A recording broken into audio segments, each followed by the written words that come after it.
はい、皆さん、こんにちは。久しぶりですね。はい、မတွေ့ရကြပြီနော်။ဒီနေ့မှာတော့私は try and do grammar ရဲ့မှာအခန်းကြီးပေါ့နော်။အခန်းကြီးရဲ့မှာ僕の犬クロကျွန်တော်ရဲ့မှာခွေလေးクロဆိုတဲ့ part 1လေးပေါ့နော်။အဲ့ဒီက grammar လေးတွေကိုရှင်းပြပေးသွားမှာပဲဖြစ်ပါတယ်။はい、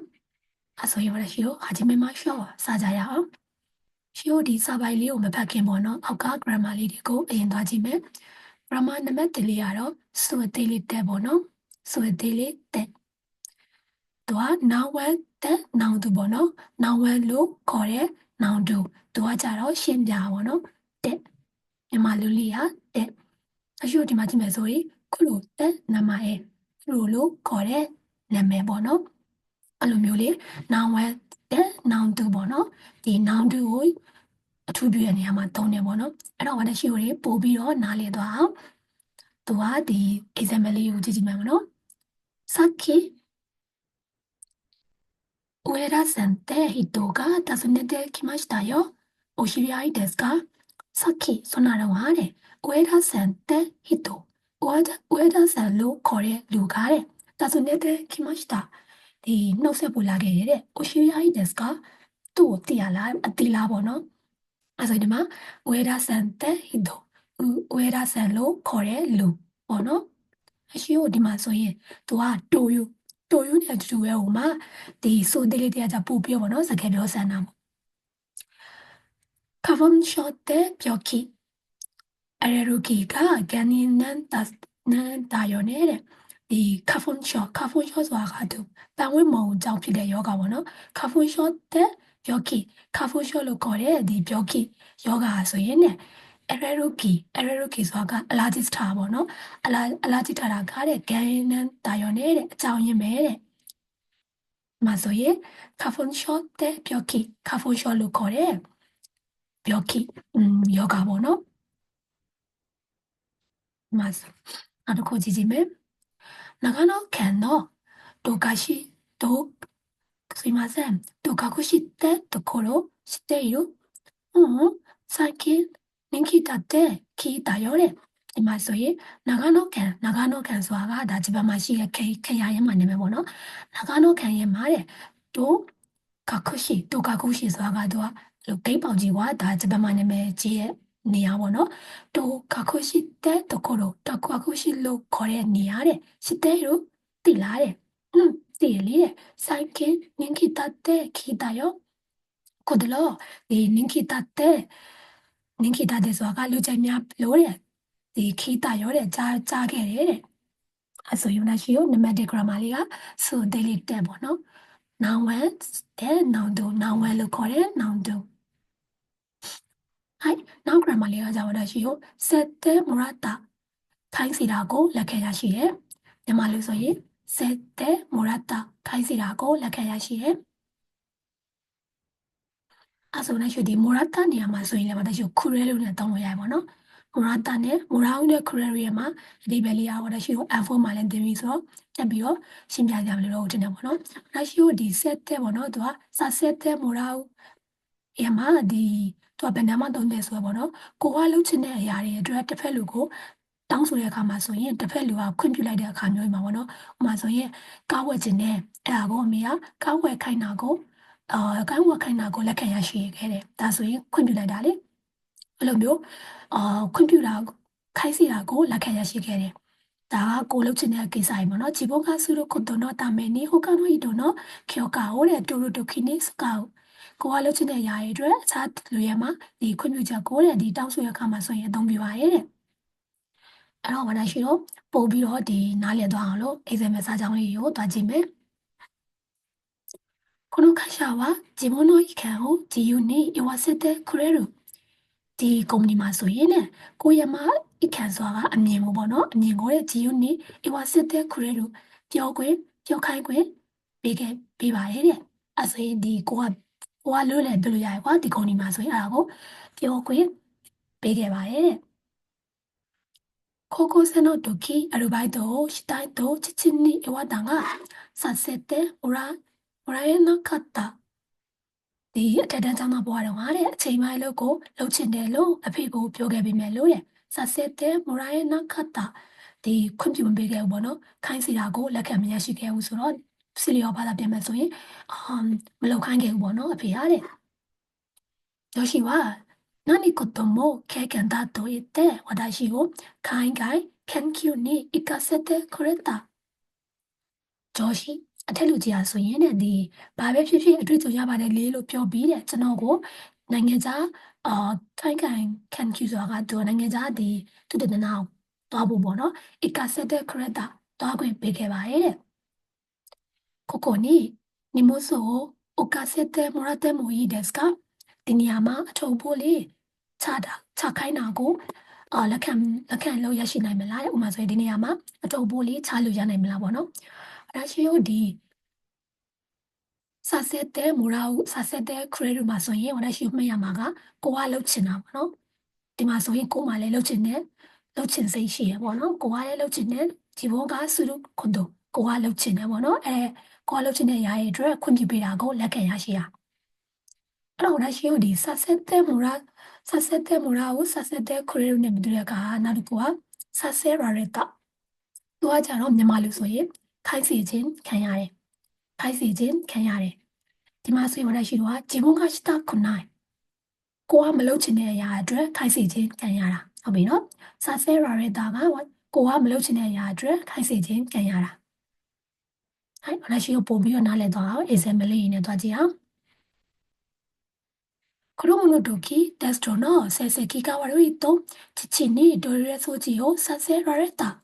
ကလေးဘွားတော့ငါတဲ့ဒီဆမဝဲရဲ့မှာအမတ်တရားမကောင်းရင်တဲ့အဖေရှိရနေပြီးတော့ဒိုရဲဆိုချီအိမ်နာတဲ့ရှိရိုတဲ့ဆာဆဲရတဲ့တာခိုက်စီခြင်းခံရတယ်ဒီမှာကဒီပုံလေးမှာဆိုရင်ဒီမှာအဖေရပြရနေအိမ်နာစိခိုင်းနေပါတော့အဲ့ဆိုရင်ကိုကလှုပ်ချင်တာမလှုပ်ချင်ဘူးလေဟုတ်တယ်မလားအိမ်နာစိရအောင်ဘယ်သူမှမလှုပ်ချင်ဘူးအဲ့တော့ကိုမလှုပ်ချင်တဲ့အရာကိုခိုင်းစီခြင်းခံရတဲ့အတွက်ဆာဆဲရတဲ့တာ中学生の時先生にグラウンドを何周も走らされたသူကဒီစာရတာကစာဆဲရာရတာရဲ့မှာအတူကောက်ပေါ့နော်စာရတာစာဆဲရာရတာရဲ့မှာအတူကောက်ကစာရတာ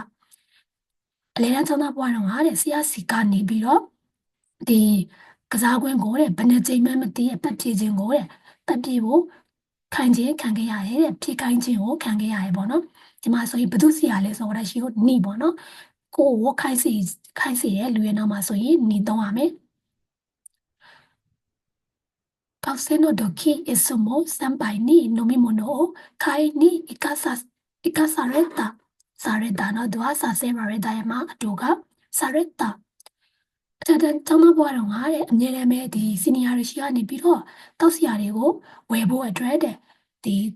သွားခိုင်းခြင်းကိုတဲ့ခံခဲ့ရတယ်။ဒါဆိုရင်သူကမသွားခြင်းဘူးကွာအဲ့ဒါကိုဒီစီနီယာရှိကနေပြီးတော့သွားခိုင်းတာကိုတဲ့ခံခဲ့ရတယ်။အဲ့တော့လည်းရှိတော့စာဆဲရာရတာပေါ့နော်စာဆဲရာရတာကကိုကမလုပ်ချင်တဲ့အရာတွေအတွက်ခိုင်းစေခြင်းခံရတာဟုတ်ပြီနော်ဒီပတ်စာဆက်တဲ့မူရာကိုစာဆက်တဲ့ခရဲတွေကကြတော့ကိုကလုပ်ချင်တဲ့အရာတွေအတွက်ခွင့်ပြုပေးခြင်းကိုခံရတာโอเคမယ်နော်အဲ့ဆိုရင်私はနောက်တစ်ခုသွားကြည့်မယ်နောက်တစ်ခုကကတ်တဲ့ဆိုတာက私ကိုဘယ်ရလာလဲဆိုတော့ကာရုပေါ့နော်သူကချင်တယ်တခုခုလှုပ်ချင်တယ်အဲ့တော့မှသူကကိုကလှုပ်ချင်တာမဟုတ်ဘဲနဲ့တစ်ဖက်လူပေါ့နော်အခြားလူကလှုပ်ချင်တာဆိုရင်ရှိတော့ကားတွေကိုတုံးတယ်ပေါ့နော်ကိုရမှာကိုလှုပ်ချင်တဲ့ຢာတွေဆိုရင်တော့ကားတွေကိုမတုံးဘူးနော်ကိုလှုပ်ချင်တဲ့ຢာဆိုရင် buff ဆိုရင်buff time လို့ပြီးတော့ဟိုရှိကိုတုံးမယ်ပေါ့နော်သူကdo not use the expression when you talk about your own feelings ကိုလှုပ်ချင်တဲ့ຢာတွေမှာဆိုရင်တော့မတုံးဘူးဒါတစ်ဖက်လူကလှုပ်ချင်တဲ့ຢာတွေဆိုရင်ရှိတော့ကားတွေကိုတုံးမယ်ပေါ့နော်အဲ့တော့သူကသူ့ရဲ့မှာဆက်စကိုလေးကြည့်ကြအောင်ပေါ့နော်။ဘာနဲ့တွဲလဲဆိုရင်အီရဲ့ချစ်တဲ့ဆိုရင်အီကိုဖြုံပြီးတော့ကာတို့နာချစ်တဲ့ဆိုရင်ကာတို့ buff ဆိုရင် buff ရဲ့မှာတိုင်းဖောင်ပေါ့နော်။ဥမာဒါပဲတိုင်းဆိုရင်စချင်တယ်ကွာအဲ့လိုမျိုးတိုင်းဖောင်ကိုသုံးတယ်ပေါ့နော်။ buff တိုင်းဖောင်ကိုအီကိုဖြုံပြီးတော့ကာတို့ဟုတ်ပြီနော်။အဲ့တော့လက်ရှိကိုပို့ပြီးတော့ရှင်းသွားအောင်လို့ example လေးနဲ့သွားကြည့်မယ်။彼は試合に負けてクラシ買っているရဲ့သူကတဲ့တန်ပွဲမှာရှုံးနေပြီးတော့တဲ့ crush ခံပြင်းနေပေါ့နော်ခံပြင်းကျင်နေရပေါ့နော်သူကခံပြင်းတဲ့စင်ကစားတဲ့ဖြစ်ပေါ်နေတဲ့ crush ကတဲ့ယူတဲ့ခံပြင်းကျင်နေပါရဲ့ 어그라나이 고도바가 아따라 만도 가라나이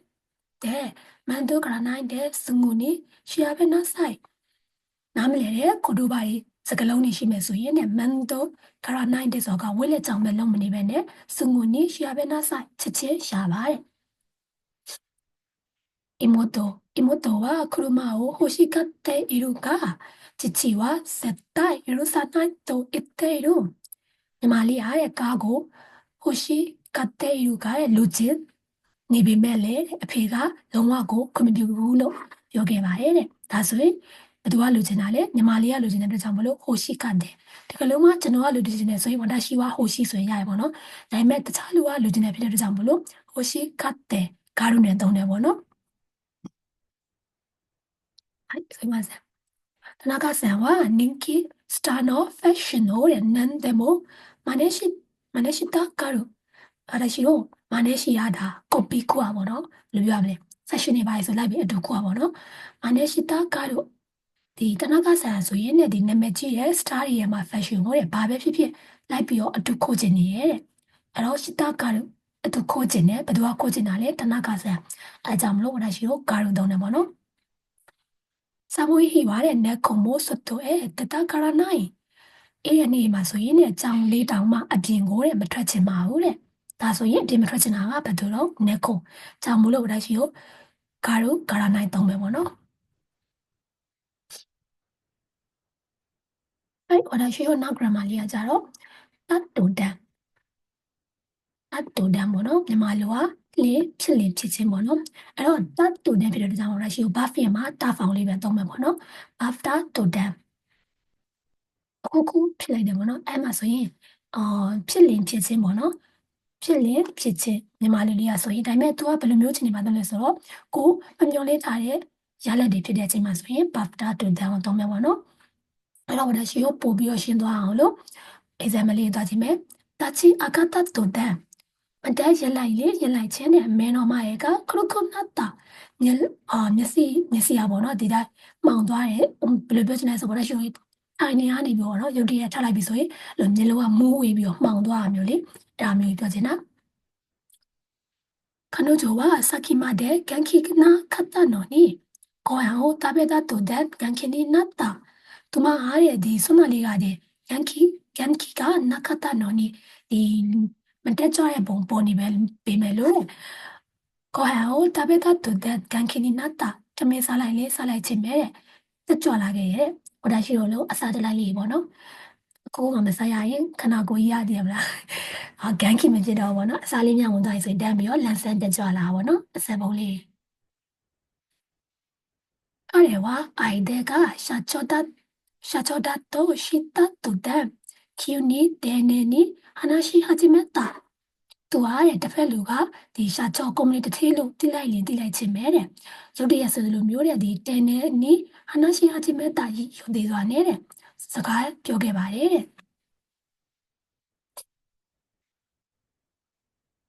အဲ့ဆိုရင် BAFTA တူတယ်လို့ရမယ်နော်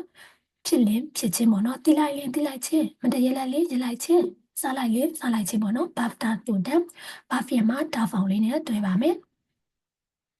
အော်ရရှိ ဒီနေ့မှာနောက်ဆုံး grammar လေးကိုတွားကြည့်အောင်ဒီနေ့ grammar လေးကကြတော့ dasu ရုပ်တရက်စဖြစ်တယ်ပေါ့နော်ဥမာဆိုရင် hashiri dasu ဖြစ်ထွက်သွားတယ်ဒီပေါ့နော်ဒီနေရာကနေပြီးတော့ဥမာဆိုရင်ရရှိဒီစဝိုင်းထဲမှာရှိနေရနေပြီးတော့အပြင်ကိုထွက်သွားရပေါ့နော်အဲ့လိုမျိုးနေရာမှာတုံးတယ်ဒါမှမဟုတ်ရုပ်တရက်ဖြစ်လာတဲ့နေရာမှာဆိုရင်လည်းဟိုဒါရှိကို dasu ကိုတုံးတယ်ပေါ့နော်ဥမာအမေက free dasu မိုးဟာရုပ်တရက်ရွာချလာခဲ့တယ်အဲ့လိုမျိုးပေါ့နော်ဥမာဆိုရင် when something happens or starts suddenly တခုခုတွေကစတင်ပြီးတော့ဖြစ်ပေါ်တယ်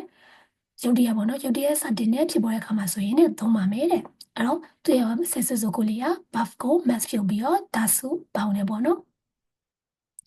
ဒါရှိကိုပုံပြီးရှင်းသွားအောင်လို့ example လေးတွေကိုတွားကြည့်ပါမယ်さっきまで笑っていた赤ちゃんが急に泣き出したစမလေးကတီးတဲ့ရေနေတဲ့ကလေးလေးဟာတဲ့ရုပ်တရားဆိုလိုမျိုးပဲ泣き出したငိုကြွေးခဲ့ပါတယ်တဲ့ဒါဆိုရင်ရုပ်တရားကြီးကရည်နေကနေပြီးတော့ထမှုပါပေါ့နော်အဲ့လိုမျိုးမှာသုံးပါတယ်突然大雨が降り出し、人々は慌てて建物の中に入った。ရုတ်တရက်ဆိုလိုမျိုးတဲ့အိုးအမေစောကမိုးကြီးလေကြီးကားတဲ့ဖူရီတိုင်းရှိရွာကြခဲ့ပြီးလူတွေကဆိုရင်တဲ့အဝတ်တဲ့အလင်းစလိုပဲတဲ့အဆောင်အုံရဲ့မှာအထက်ကိုတဲ့ဝင်ခဲ့ကြပါတယ်တဲ့ခါရဲဝတန်ခေတဲ့ခီယူနီအိုခိုရီဒတ်စကာရာဒါစုခါရာစုခီအိုင်နီခွီသူဟာဆိုရင်ဒီတန်ခီဆိုတာကတန်ခီတဲ့ဆိုတာကစိတ်တူလွယ်တာပေါ့နော်တန်ခီစိတ်တူလွယ်ပြီးတော့ရုတ်တရက်ဆိုလိုမျိုးအခုရီတဆုခါရတဲ့ဒီစိတ်တူလွယ်တဲ့အတွက်ကြောင့်မလို့တဲ့စုခီယာကြီးနိခွီဒီပေါင်သိမှုတွေနိခွီရခဲ့ပါရဲ့တဲ့အဲဆိုရင်ဒီဓာတ်ဆူလေးကိုရမယ်ပေါ့နော်အဲ့ဒီအောင်မဆိုရင်တော့ဝါရှိရော exam လေးရတဲ့မီရောပေါ့နော်လေ့ကျင့်ခန်းလေးပါတယ်ကိုကတည်းကကြည့်ပေါ့နော်လုံးကြည့်ပြီးလို့မှမရတာရှိရင်ဝါရှိရောမေးလို့ရပါတယ်အဲ့ဝါရှိရော grammar လေးသမီးဆိုတော့အပေါ်ဆုံးကစာပိုင်လေးကိုတွားကြည့်မယ်ပေါ့နော်စာပိုင်လေးရဲ့ခေါင်းစီကဘာလဲဆိုတော့ဘခုနိုအင်းတို့ခိုရိုတဲ့ကျွန်တော်ရဲ့မှာခွေလေးခုလိုပါတဲ့သူကကိုယ့်ရဲ့မှာခွေလေးကြောင့်ကိုဒါနှစ်ခိပေါ့နော်တိုက်ရာကြီးရေးတဲ့ပုံစံမျိုးလေးအဲ့တော့ဝါဒရှိတို့ဖြည်းဖြည်းချင်းဖန်ကြည့်အောင်僕はいつも夜黒を散歩に連れて行くကျွန်တော်ဟာဆိုရင်ねအငြင်းရမယ်ညဘက်ရောက်ရင်ねဒီခရိုလေးပေါ့နော်လမ်းလျှောက်ဖို့အတွက်ခေါ်သွားပေးပါရဲ့တဲ့ခရိုခိုင်ဟာဂျီမတာနော်ဝါဆန်နမိုင်တာခရိုတဲ့စတင်ပြီးတော့မွေးခဲ့တာကတော့လွန်ခဲ့တဲ့3နှစ်လောက်ကပါတဲ့이로가ခရိုခါရာခရိုတဲ့နာမရဲ့အိုစုခဲ့တာအယောင်လေးအားတဲ့ဒီအနဲ့ရောင်လေးဖြစ်တဲ့အတွက်ကြောင့်မလို့ခရိုဆိုပြီးတော့တဲ့နာမည်လေးပေးခဲ့ပါရဲ့တဲ့နာမရဲ့ကိုစုခဲ့တာဒီမှာဆိုရင်ခရိုတဲ့ပေါ့နော်ခရိုလို့ခေါ်တဲ့နာမည်လေးကိုပေးခဲ့ပါရဲ့တဲ့ဆိုင်ရှော여신과 인우を飼うことに反対だったが、何度も頼んで、やっと飼わせてもらった。飼わせてもらった。အစာပိုင်းတော့တဲ့မိဘနှစ်ပါးရောရှင်မိဘနှစ်ပါးကခွေးမွေးမှုကိစ္စကိုတဲ့ဟန်တိုင်းတတာကစန့်ကျင်ခဲ့ပေမဲ့လို့တဲ့နန်းတော်မတန်တဲ့အချိန်ချင်းတောင်းဆိုပြီးနောက်မှာဆိုရင်တော့ရတ်တော့နောက်ဆုံးမှာတော့တဲ့ခဝါဆက်တဲ့မရတာမွေးခိုင်းတာကိုလက်ခံရရှိခဲ့ပါတယ်တဲ့ဒါဆိုရင်သူကခဝါဆက်တဲ့မရတာသူကမွေးခြင်းတယ်ပေါ့နော်သူကမွေးခြင်းတာကိုခွင့်ပြုပေးတဲ့ကြောင့်မလို့ဘာသာရှိရောစဆက်တဲ့မရတာပေါ့နော်မွေးခိုင်းတာကိုလက်ခံရရှိခဲ့ပါတယ်တဲ့その代わり雨の日も風の日も毎日必ず散歩すると約束させられたအဲ့ဒီအစားဆိုတာကရရှိဒီမွေးခိုင်းတာကိုမွေးခွင့်ပြလိုက်တယ်ပေါ့နော်အဲ့မွေးခွင့်ပြတဲ့အစားတဲ့မွေးရတဲ့နေပဲဖြစ်ဖြစ်လေးတိုက်တဲ့နေပဲဖြစ်ဖြစ်နေတိုင်းနဲ့တေချာပေါ့နော်ဒီလမ်းလျှောက်ဖို့အတွက်ဒီခွေးလေးနဲ့အတူတူပေါ့နော်လမ်းလျှောက်ဖို့အတွက်ရက်စကုဆာဆရာရတာဂတိပေးခိုင်းတာကိုတဲ့ခံခဲ့ရပါတယ်တဲ့အဲ့တော့သူကဒီမှာဆိုရင်ဆာဆရာရတာဆိုတော့ဂတိပေးခြင်းကွာဒါပေမဲ့မိဘနှစ်ပါးကဂတိပေးခိုင်းရတာပေါ့နော်ဂတိပေးခိုင်းတာကိုခံခဲ့ရပါတယ်だから黒の散歩は僕の日課だအဲကြောင့်မလို့တဲ့ဒီခရိုလေးရဲ့မှဒီလမ်းလျှောက်ဖို့ကကျွန်တော်ရဲ့မှနှစ်ကတာနှစ်စဉ်လုံးပဲဖြစ်လာခဲ့ပါတယ်တဲ့僕が家に帰ると黒は早く散歩に行きたがってくんとなくကျွန်တော်ရဲ့အိမ်ကိုပြန်ရောက်တဲ့အခါမှာဆိုရင်ねတူပေါ့နော်ခါရုတော့ပြန်ရောက်လင်းနဲ့ဒီခရိုဟာဆိုရင်ねမမြန်လေးလမ်းလျှောက်ဖို့အတွက်အခစ်တာခတ်တဲ့တွားကျင်ခဲ့ပြီးတော့ဒီမှာဆိုရင်ဘယ်သူကတွားကျင်တာလဲခုတို့ကတွားကျင်တယ်ပြောကြမလို့ငတ်တဲ့ခုံဆိုတာကဘယ်လိုရောက်လဲတော့ဝုန်းဆိုပြီးဟောင်းတာပေါ့နော်ခွေးခါဟောင်းတယ်လေဟိုကျဘလို့ခုံတော့တဲ့နောက်ခုအော်ပါတယ်တဲ့僕が紐をもっともすっと僕のところへ来て嬉しそうに尻尾を振るကျွန်တော်ဟာဟိမိုချိုးပေါ့နော်မဆွတ်တော့ယူလိုက်လေဆိုရင်မဲ့တဲ့ကျွန်တော်ရဲ့မှာနေရာကိုလာပြီးတော့တဲ့ oration sony ပျော်ရွှင်တဲ့ပုံနဲ့တဲ့ရှစ်ပေါ်ဖူလူအမီလီကိုတဲ့ဝင်ရခဲ့ပါတယ်တဲ့ဒီမှာတော့သူအမီလီရဲ့နေရာそして紐をつけて玄関を出た途端黒は全速力で走り出すအဲ့နောက်မှာဆိုရင်ねဒီကျိုးလေးကိုစုပ်ပေးလိုက်ပြီးတော့ကန်ကန်ကိုတဲ့တတ်တူတန်ဒီအဝင်ပေါက်ကနေထွက်လိုက်ခြင်းပဲတဲ့ဒီခုလိုဟာဆိုရင်ဇန်စကူရီယိုကိုသူ့ရဲ့မှာရှိသမျှခွန်အားနေတဲ့ဟာရှိရီတက်စုဖြစ်ထွက်ခဲ့ပါတယ်တဲ့ဒီမှာဆိုရင်လေသူကသူ့ရဲ့မှာ ခွေးလေးကြောင့်ကိုဒါရိုက်လိုမျိုးရေးညာပေါ့နော်အဲကြောင့်မလို့ဒီမှာ play found တွေပဲတုံးသွားရပေါ့နော်はいあဆိုရင်ဒီနေ့ကဝရရှိကို try and do grammar ရဲ့မှာအခန်းနှစ်ပေါ့နော်အခန်းနှစ်ရဲ့မှာ僕の犬ခုလိုဆိုရဲ့ပါဝင်လေးပဲဖြစ်ပါတယ်はいဝရရှိကညဝပေးသွားမှာကတော့ဒီနေ့ကတော့ဒီလောက်ပါပဲはいနောက်သင်ခန်းစာရေးမှာပြန်တွေ့ကြမယ်နော်